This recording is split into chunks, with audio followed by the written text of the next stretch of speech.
Screen तो आपकी है, पर अब आपका हुनर पूरे देश तक पहुंचेगा। नमस्कार। डिजिटल इंडिया में जिन क्रिएटर्स ने अपने हुनर से रील्स को रियल बनाया, लाइक्स को लाइफ बनाया और फॉलोअर्स को फैमिली, आज वही टैलेंट पहुंच रहा है टीवी की सबसे भरोसेमंद स्क्रीन पर। डीडी न्यूज लेकर आया है क्रिएटर्स कॉर्नर, एक ऐसा मंच जहां सोशल मीडिया इन्फ्लुएंसर्स सिर्फ कंटेंट नहीं दिखाते बल्कि अपनी कहानी, क्रिएटिविटी और कमिटमेंट भी शेयर करते हैं।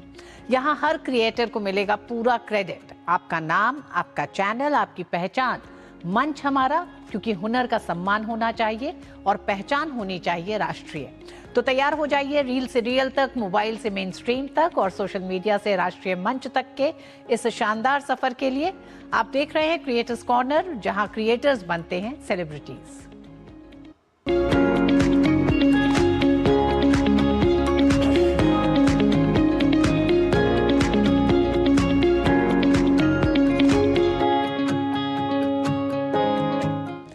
आज का दौर सोशल मीडिया का दौर है, जहां हर व्यक्ति के हाथ में एक प्लेटफॉर्म है अपनी बात कहने का, अपने विचार रखने का। लेकिन क्या कभी आपने सोचा है कि आपकी एक पोस्ट, एक कमेंट या एक वीडियो किसी की प्रतिष्ठा को ठेस पहुंचा सकती है? यही है हमारा आज का विषय, मानहानि। मानहानि यानी किसी व्यक्ति, संस्था या समूह की छवि को नुकसान पहुंचाना, झूठे आरोपों, गलत बयानों या भ्रामक जानकारी के जरिए। और ये सिर्फ नैतिक नहीं बल्कि एक कानूनी अपराध भी है। भारतीय कानून में भारतीय न्याय संहिता बीएनएस की धारा 356 के तहत मानहानि एक दंडनीय अपराध है, जिसमें 2 साल तक की सजा, जुर्माना या सामुदायिक सेवा का प्रावधान है। कंटेंट क्रिएटर शुभम नेमा अपने पॉडकास्ट में इस विषय पर बात कर रहे हैं जानी मानी लीगल एक्सपर्ट गुंजन चौकसी के साथ। आज का जो एपिसोड है वो थोड़ा सा सीरियस है, थोड़ा सा सेंसिटिव है। अब आज का जो युग है वो पूरा का पूरा डिजिटल युग बन चुका है, सोशल मीडिया का जमाना है। इनफैक्ट मैं और आप जो इस वक्त बात कर रहे हैं वो भी कहीं ना कहीं सोशल मीडिया के माध्यम से करते हैं। लेकिन ऐसे में क्या होता है कि सोशल मीडिया एक टूल है, लेकिन कभी कभी इसका गलत इस्तेमाल क्या होता है, नहीं होता है। इसी बारे में आज हम बात करेंगे कि क्या ओपिनियन, किसी के बारे में राय, क्रिटिसिज्म और डिफेमेशन, इन सब के बीच में एक जो महीन सी लाइन होती है, क्या हम कभी वो क्रॉस करते हैं किसी के बारे में बात करने के लिए या नहीं? इन सब बारे में बात करने के लिए आज की जो हमारी गेस्ट हैं उनका नाम है मिसेस गुंजन चौकसे। एनएलआईयू से उन्होंने पढ़ाई करी है, देश के सुप्रसिद्ध जज रह चुके राम जेठमलानी जी के साथ ये काम कर चुकी हैं। फिलहाल डिस्ट्रिक्ट कोर्ट से लेकर सुप्रीम कोर्ट तक के केसेस हैंडल करती हैं। अपने पोर्टफोलियो में काफी सारे ब्रांड्स, काफी सारे बड़े नाम इनके पास हैं और एट प्रेजेंट ये हमारे साथ हैं। Ma'am welcome to the show. सबसे पहले मैम, ये जो एक आजकल एक नया मुद्दा चल रहा है कि सोशल मीडिया है, मेरे पास फोन है, कुछ भी मन में आया, मुझे अगर किसी रेस्टोरेंट का खाना ही फॉर एग्जांपल पसंद नहीं आता है, तो मैं अगर बोल दूं कि यार इस फलाने रेस्टोरेंट का खाना पसंद नहीं है, या फिर एक हॉस्पिटल है, इसमें ना फ्रॉड होता है, ये लोग तो फर्जी बिल बनाते हैं, क्या मैं ये कर सकता हूं कि नहीं? सबसे पहला सवाल। सर्वप्रथम तो आपके सभी दर्शकों को बहुत नमस्कार मेरा। Thank you. और शुभम जी, आपने अपने सवाल में ही पहला जो एक रखा था कि हम भी अभी सोशल मीडिया पे बात कर रहे हैं। बिल्कुल। सो हमारा जो भी कॉन्वर्सेशन है, this will also come under the same category. कि हम यहाँ क्या बोल रहे हैं, उससे किसको क्या फर्क पड़ता है और उसको किस तरीके से जनता परसीव करती है और उसको किस तरीके से फिर अपने सोशल मीडिया पे इस्तेमाल करती है, इन सब चीज के लिए हमारे देश में एक कानून है। हम बहुत गौरवान्वित होना चाहिए हम सबको कि हम भारत के नागरिक हैं और भारत का कानून बहुत सशक्त बना है। हमारा जो संविधान है वो बहुत सशक्त है। उसमें अगर हम किसी को राइट्स देते हैं, हमारा एक अधिकार है, एक मौलिक अधिकार जिसे हम कहते हैं फंडामेंटल राइट, जो जनता को बहुत अच्छे से पता है कि हमें freedom of speech and expression का अधिकार है, हमारा मौलिक अधिकार है कुछ भी बोल देना। हाँ। लेकिन उन्हें यह भी पता होना चाहिए कि अधिकार तो है, पर साथ ही उसमें कुछ कर्तव्य भी जुड़े हैं। कि अगर आपका मौलिक अधिकार है कि आप कुछ भी बोल दें, लेकिन आप कुछ भी नहीं बोल सकते अंडर द लॉ। आप किसी के लिए डिफेमेटरी नहीं बोल सकते, आप किसी के अगेंस्ट ऐसे कोई शब्दावली का इस्तेमाल नहीं कर सकते जिससे उसकी भावनाओं को ठेस पहुंचे। आप ऐसा कुछ नहीं बोल सकते जिससे हमारे देश की अखंडता, एकता को चोटिल हो। आप ऐसा कुछ नहीं बोल सकते जिससे हमारे किसी के रिलीजियस फीलिंग्स हर्ट हो। So there are several parameters जिससे आपको ये अधिकार मिले हैं, लेकिन वो अधिकार बहुत सारे कंडीशंस के साथ मिले हैं। तो आपने जो सवाल मुझसे किया कि हम कहीं जा रहे हैं, रेस्टोरेंट में खाना पसंद नहीं आया, हम डाल दिया, लेकिन उसके साथ बहुत सारे सब्जेक्ट्स हैं। अगर आप उन सब्जेक्ट्स को, उन कंप्लायंसेस को, उन कंडीशंस को फॉलो नहीं करते हैं तो आप अपराधी भी कहला सकते हैं। मैम, ये सबसे पहले मतलब मेरी जो ऑडियंस है वो जनरली एक यंग ऑडियंस है, एक डिफेमेशन का बेसिक मीनिंग क्या होता है वो सबसे पहले बताइए कि क्या होता है डिफेमेशन। बहुत भारी सा शब्द लगता है आपके फील्ड में, और जब आते हैं तो और ज्यादा भारी लगने लगता है। सिंपल वर्ड्स में डिफेमेशन क्या होता है? देखिए, किसी को भी किसी की भावना को चोटिल करना, किसी के लिए डेरोगेटरी शब्दों का इस्तेमाल करना, और सिर्फ आपने मुझसे एक बंद कमरे में कह दिया या आपने मेरी बुराई मुझसे कर दी, ये डिफेमेशन नहीं है। सबसे पहले तो मैं ये समझा दूं कि डिफेमेशन क्या है। ठीक है। मेरी बुराई आपने अपने किसी एक दोस्त से कर दी, यहां तक भी डिफेमेशन नहीं है। लेकिन उस दोस्त ने मेरे लिए अपना ओपिनियन बदल लिया on the basis of your statement, that is a defamation. As per law this comes under defamation कि एक के लिए आपने कुछ एक ओपिनियन किसी दूसरे से शेयर किया और उस दूसरे का ओपिनियन आपके लिए बदल गया because of your statement, that is a defamation. और उस स्टेटमेंट बदलने के कारण आपके जीवन में बहुत सारे बदलाव आ जाते हैं, बहुत सारी सिचुएशंस चेंज हो जाती हैं, लोग आपसे दूर होने लगते हैं, एक प्री कंसीव नोशन क्रिएट करने लगते हैं कि हाँ यार, इस रेस्टोरेंट में मत जाओ, यहाँ का खाना खराब है। जरूरी नहीं है कि वहां खाना खराब रहा हो, हमेशा रहा हो। कोई एक दिन ऐसी स्थिति आ गई होगी जिसके लिए भी लॉ में बहुत सारे प्रावधान हैं। आप कॉम्पनसेशन मांग लो, आप बहुत सारी चीजें सुधार कर लो, लेकिन नॉट नेसेसरी दैट आप एक पर्सन के लिए एक ऐसा परसेप्शन क्रिएट कर दो सोसाइटी के बीच में जो सही नहीं है। That is a defamation. और डिफेमेशन हमारे कानून में एक अपराध की श्रेणी में आता है, सिविल अपराध भी है और क्रिमिनल अपराध भी है। धारा 356 of BNS under new law, और शायद पुराना लॉ से सब ज्यादा वाकिफ है अभी भी, सीआरपीसी में 499 सेक्शन डिफेमेशन का बड़ा एक फेमस सा सेक्शन हुआ करता है। सो वो एक क्रिमिनल अपराध है। अगर आप किसी भी तरीके से किसी को डिफेम करते हैं without any basis of defaming that person, किसी के लिए डेरोगेटरी शब्दों का इस्तेमाल करते हैं, रिमार्क्स देते हैं, पेपर में पब्लिकेशंस करा देते हैं, कहीं व्हाट्सएप ग्रुप्स पे हम बहुत इजीली आजकल चला देते हैं किसी के भी खिलाफ कुछ भी नहीं। अगर आपके पास बेसिस नहीं है, आपके पास सफिशिएंट एविडेंस नहीं है, आपके पास ग्राउंड्स नहीं है to defame that person, then you are a criminal. आप एक अपराधी हैं और आपको सजा भी हो सकती है, जो 2 साल तक की जेल भी हो सकती है। मैम, आपने जो अभी मुझे चीज बताई ना, मतलब सुनने में थोड़ा सा ऐसा भयानक, डरावनी लग रही कि यार इतना बड़ा मैटर है क्या। But at the same time जब हम सोशल मीडिया खोलते हैं, 75% of the content what we see is all about critics कि यार ये अच्छा नहीं है, वो अच्छा नहीं है, या फिर कोई पॉलिटिकल विंग में अगर आते हैं तो इतना एक दूसरे के ऊपर आरोप प्रत्यारोप सब लगता रहता है और कोई भी कुछ के बारे में बोलता रहता है। तो वो कैसे पता चलेगा कि ये जो हम बोल रहे हैं ये मानहानि की श्रेणी में आ भी रहा है या नहीं आ रहा है? वो कैसे पता चलेगा? आई थिंक वही हमारा काम है, लॉयर्स का जॉब ही यही है कि वो मानहानि में आ रहा है कि नहीं, और फिर जजेस का काम है कि उसको अकॉर्डिंगली वो इंटरप्रिटेशन करना। आप लोग सोशल मीडिया पे सिर्फ क्रिटिक्स देखते हैं, आप लोग ये नहीं देख रहे कि उस क्रिटिक्स के पीछे जब केसेस फाइल होते हैं तो व्यक्ति की मेंबर ऑफ पार्लियामेंट की सीट भी खत्म हो जाती है। So defamation is a serious issue. आप यूथ को, क्योंकि आपका जो ऑडियंस है वो इसलिए है, तो मैं बताना चाहती हूँ कि यूं ही किसी के लिए कुछ भी कभी भी मत लिखिए। अगर आपके ऊपर केस फाइल होता है तो वो लंबा दूर तक जाएगा और उसके जो रिजल्ट्स आएंगे दैट इज सीरियस। आपको पेनल्टीज भी भरनी पड़ सकती हैं, आपको हैवी कॉम्पनसेशन देना पड़ सकता है, आपको जेल हो सकती है, आपकी नौकरी जा सकती है। बहुत सारी ऐसी चीजें होती हैं कि अगर unfortunately if you fall under that category and somebody files case against you, then definitely you will be a sufferer. आप फिर विक्टिम नहीं, आप अक्यूज्ड बन जाते हैं, आप अपराधी बन जाते हैं। छोटा सा उदाहरण दूंगी। हाल ही में अभी मेरे पास एक केस आया, because I am a lawyer. शहर के बड़े रिनाउंड आर्किटेक्ट हैं हमारे यहाँ, स्तुति श्रीवास्तव, एक रिनाउंड आरजे हैं हमारे शहर के, who is a very famous television face, who is, and both of them, they're a couple, they are working for various good brands across India, in fact few international brands. रूपक खरे, स्तुति श्रीवास्तव, उनका एक छोटा सा किसी व्यक्ति से एक सिविल डिस्प्यूट हो जाता है चंद लाखों का, 2, 3, 4, 5 लाख का। सामने वाले ने उसको एक हथियार बनाने के लिए कि यार ये फेमस फेसेस हैं, इनको सबसे ज्यादा फर्क पड़ेगा कि अगर हम इन्हें डिफेम कर देंगे. So that person started, giving false news to the newspapers, to the media, to WhatsApp groups. एक लेवल क्रॉस करके उनके बच्चों के स्कूल्स के ग्रुप्स में सर्कुलेट करना शुरू कर दिया.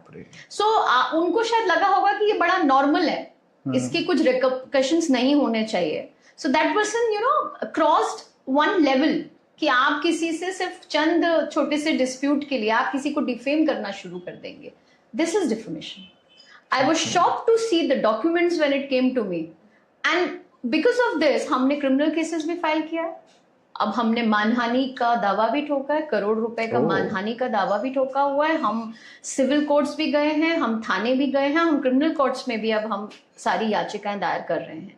सो आपके दर्शक शायद इससे समझेंगे कि आप इसको एक टूल की तरह इस्तेमाल नहीं कर सकते कि कोई फेमस है और अगर आपको उससे किसी चीज का आपका पर्सनल डिस्प्यूट है तो you start defaming that person via different modes. That you should not be doing because then you will have to face the consequences which I am sure अब जो मेरे क्लाइंट हैं इनके लिए सामने वाले को फेस करने पड़ेंगे. I can not name that person but definitely he will be facing it. This is just one such example. There are various examples. हमने कई newspapers के against cases लगाए हैं जो छाप देते हैं without asking the story of the other side. आप एक किसी का वर्जन लेते हो और आप छाप देते हो. ऐसा नहीं है. We have filed cases.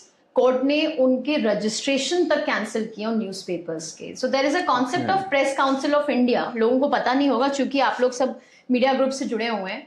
So journalism का एक कंडक्ट होता है. These are norms of journalism conduct. So ये press council of India government की बॉडी है. ये एक नॉर्म्स निकालते हैं कि इन नॉर्म्स के तहत ही आप चीजें छाप सकते हो, इन नॉर्म्स के तहत ही आप सोशल मीडिया पे कंटेंट क्रिएट कर सकते हो और इन नॉर्म्स के तहत ही आप किसी के लिए भी कोई भी अपना वर्जन जनता के बीच रख सकते हैं. And if you are not following these norms तो आपके रजिस्ट्रेशन भी कैंसिल होते हैं, आपके ऊपर कार्रवाई भी होती है. And of course there are various other penalties जिसके लिए आपको आना पड़ता है. And we have done this in the past. There are various newspapers जिसके लिए इस तरीके के केसेस फाइल हुए थे और उनको कॉन्सिक्वेंसेस फेस करना पड़ा. सो a strong message for journalists also and for newspaper agencies also कि अगर आप किसी का एक का वर्जन आपको मिलता है, जब तक आप सामने वाले से उसका काउंटर ना लें, जब तक आपके पास कोई प्रमाण ना हो, तब तक उस न्यूज को यूं ना छापें. Otherwise you will fall under this violation of code of journalism and under press council of India.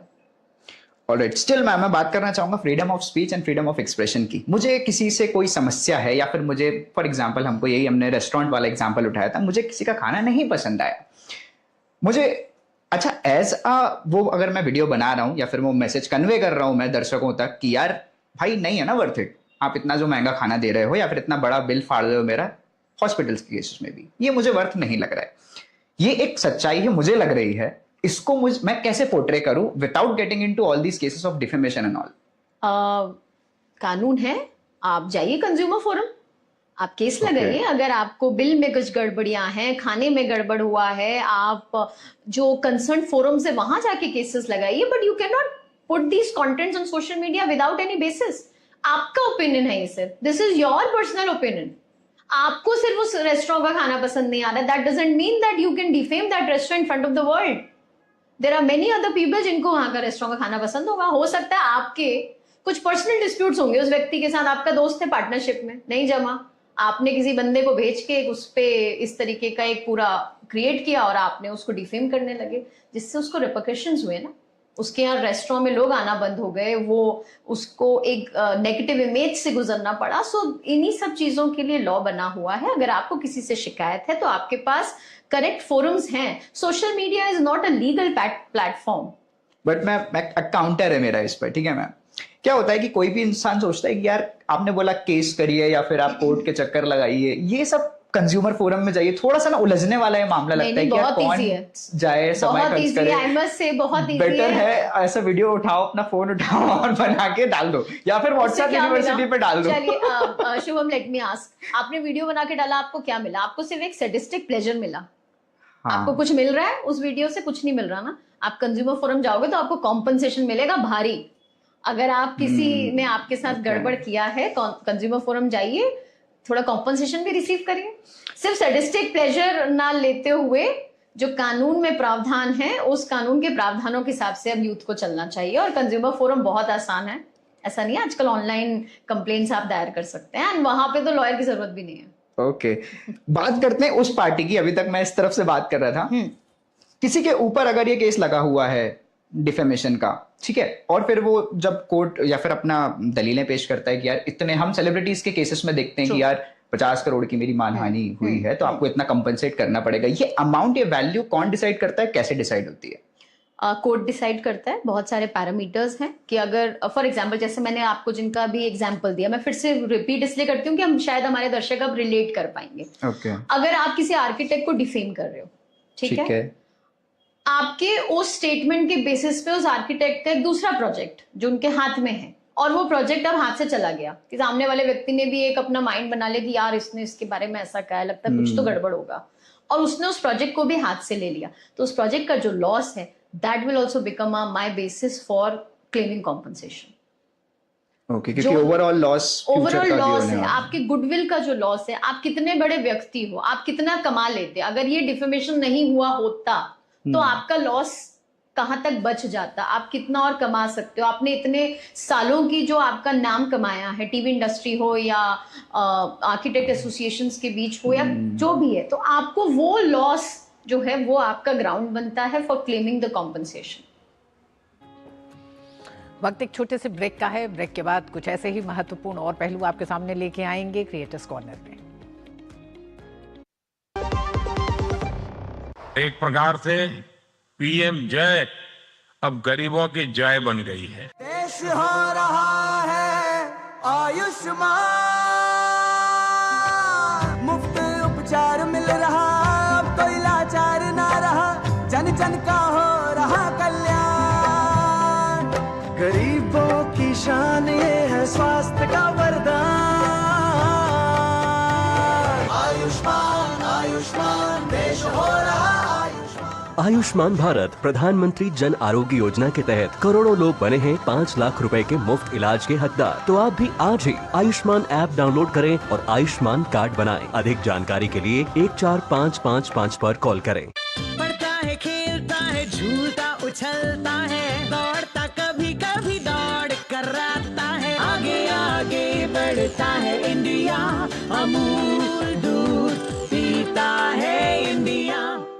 जब धरती चीर कर निकलता है लोहे का पत्थर और मिलता है मोंगिया के जोश से, फिर तपता है, पिघलता है और बनता है फौलाद। अब होता है सरिया सारी खूबियों के साथ।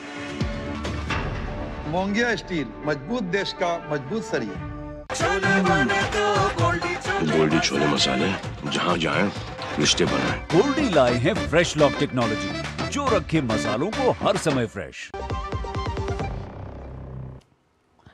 भारत एक ऐसा देश है जिसकी 7,500 किलोमीटर लंबी तटरेखा न केवल भौगोलिक विशेषता है बल्कि आर्थिक ताकत भी है।